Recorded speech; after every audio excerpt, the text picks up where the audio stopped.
Hello student, welcome to study with Shatarupa. তো আমরা plant hormone পড়ছিলাম। তো প্ল্যান্ট হরমোনে আমরা অক্সিন সম্পর্কে পড়েছি, প্ল্যান্ট হরমোনটা কি সেই সম্পর্কে পড়েছি। তো আর যে দুটো হরমোন বাকি আছে, জিবরেলিন আর সাইটোকাইনিন, আজকে এইগুলো পড়ব। সবাই ক্লাসটা দেখো, যেখান থেকে প্রশ্ন আসে সেই জায়গাগুলোকে আমি হাইলাইট করছি। তো জিবরেলিন কি? জিবরেলিন হচ্ছে একটা উদ্ভিদ হরমোন, যেটা একটু অ্যাসিডিক বা আম্লিক প্রকৃতির।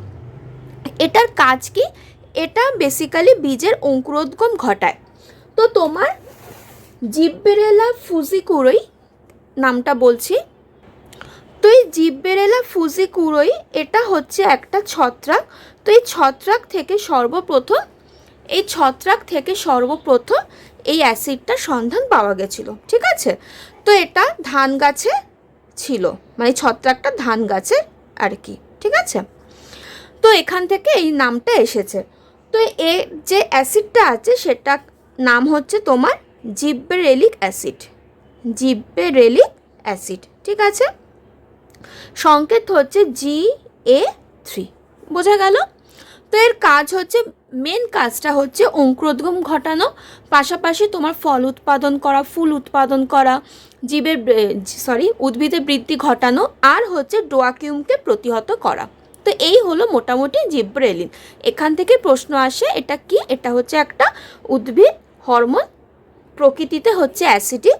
এটা জিব্রেলা ফুজিকুরোই নামক ছত্রাক থেকে আর কি পাওয়া গেছে, যেটা ধান গাছের আর কি ছত্রাক। আর এখান থেকে যে অ্যাসিডটা পাওয়া যায় সেটা হচ্ছে জিব্রেলিক অ্যাসিড, সংকেত হচ্ছে Ga3, বোঝা গেল। এবার আসছে সাইটোকাইনিন। সাইটোকাইনিন কি? সাইটোকাইনিন হচ্ছে একটা N2 ঘটিত হরমোন। এটা কোষ বিভাজনে সাহায্য করে। বেসিক্যালি সাইটোকাইনিন উদ্ভিদের মানে পার্শ্বস্থ বৃদ্ধিতে হেল্প করে কোষ বিভাজনের মাধ্যমে, আর এটা উদ্ভিদের সেন্সেন্সকে মন্থর করে দেয়। তো এই হলো সাইটোকাইনিন। তো খুব বেশি আমরা পড়বো না, খুব বেশি প্রশ্ন আসেও না, শুধু যেই জায়গাগুলো পড়ার সেইগুলোই আমি তোমাদের পড়ালাম।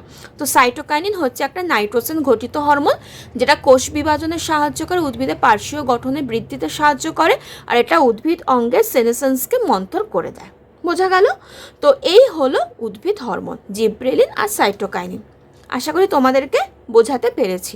তো এই ছিল আজকের ক্লাস। নেক্সট দিন আমরা এই পুরো উদ্ভিদ হরমোনের ওপর কিছু এমসিকিউ করব, আশা করি তোমাদের ভালো লাগবে। তো যেই জায়গাগুলো থেকে আর কি প্রশ্ন আসে, শুধু সেই জায়গাগুলোকে আমি হাইলাইট করলাম। খুব বেশি তো ডিপে গিয়ে তো পড়ার দরকার নেই, জাস্ট যেখান থেকে প্রশ্ন আসে সেইটুকু পড়লেই হবে। তো নেক্সট দিন আমরা এটার ওপর অনেক এমসিকিউ করব। তো যদি আজকে ক্লাসটা ভালো লাগে তোমাদের, তো তোমরা একটু লাইক করে দিও, শেয়ার করে দিও, আর নতুন হলে সাবস্ক্রাইব করে দিও। দেখা হচ্ছে নেক্সট ক্লাসে। সেই ভালো থেকো, সুস্থ থেকো, টাটা।